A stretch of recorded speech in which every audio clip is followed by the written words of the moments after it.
செங்கல்பட்டு மாவட்டம் சிட்லப்பாக்கம் ஏரியில் உள்ள ஆகாய தாமரைகளை அகற்றும் பணியினை அதிமுக எம்ஜிஆர் இளைஞர் அணியினர் மேற்கொண்டனர். சிட்லப்பாக்கம் ஏரியில் உள்ள ஆகாய தாமரைகளை அகற்றும் பணி செங்கல்பட்டு மேற்கு மாவட்ட எம்ஜிஆர் இளைஞர் அணி சார்பில் நடைபெற்றது. மாவட்ட செயலாளர் புருஷோத்தமன் தலைமையில் நடைபெற்ற பணிகளை அதிமுக மாவட்ட செயலாளர் சிட்லப்பாக்கம் ராஜேந்திரன் தொடங்கி வைத்தார்.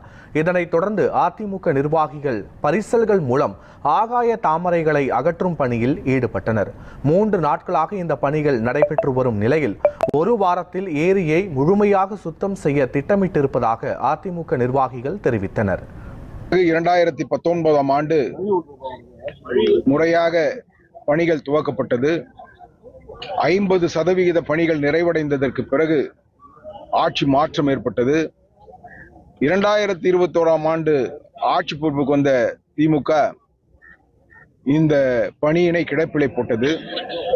அதற்கு பிறகு இந்த பகுதியில் இருக்கக்கூடிய மக்களுடைய துணையோடு பல்வேறு போராட்டங்களை நடத்தினோம், மனித சங்கிலி ஆர்ப்பாட்டத்தை நடத்தினோம். அதற்கு பிறகு நத்தை வேகத்திலே இந்த பணி நகர்ந்தது. அறிவிக்கப்பட்ட 5 ஆண்டுகள் முடிவடைந்ததற்கு பிறகு கூட திமுக ஆட்சி இந்த திட்டத்தை முடித்த பாடில்லை. சரியாக பராமரிக்கப்படாத ஏரியை நாங்கள் கடந்த 1 ஆண்டு காலமாக நீர்வளத்துறையினரும் பொதுப்பணித்துறையினரிடம் எத்தனையோ தடவை முறையிட்டும் இந்த ஏரி பராமரிக்கப்படாமல் ஆகாய தாமரையால் இன்றைக்கு இந்த ஏரி மாசுபட்டு கிடக்கிறது. கழிவு நீர் உள்புகுவதற்கு,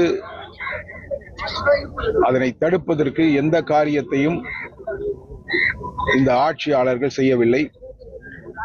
எனவே அனைத்து இந்திய அண்ணா திராவிட முன்னேற்ற கழகத்தின் மாவட்ட இளைஞரணி செயலாளர் அருமை தம்பி புருஷோத்தமன் அவருடைய தலைமையிலே இன்றைக்கு கழக தோழர்கள் சுமார் 200 பேரோடு இந்த பணியினை இன்றைக்கு நாங்கள் துவக்கி இருக்கிறோம். இதனை வெற்றிகரமாக இந்த பகுதி வாழ் மக்களோடு இணைந்து, நலவாழ்வு சங்க நிர்வாகிகளோடு இணைந்து இன்றைக்கு இதை வெற்றிகரமாக செய்து முடிப்போம். நீலகிரி மாவட்டம்